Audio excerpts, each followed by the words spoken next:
how to use the Bitshift command in Excel.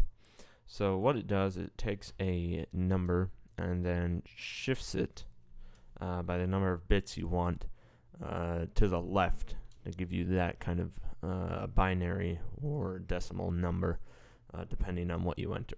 So we'll start off here. We have our number 1, and we'll just put 2 here for the number of bits, and we'll go ahead, type equals is always the start of our function, then type bit till we get to bit shift, and then we select our number that we want to start with and the shift amount. Close that off, and we get 4. Okay, so of course if we're looking at a binary number tree, as you know, it goes 1, 2, 4, 8, so on and so forth.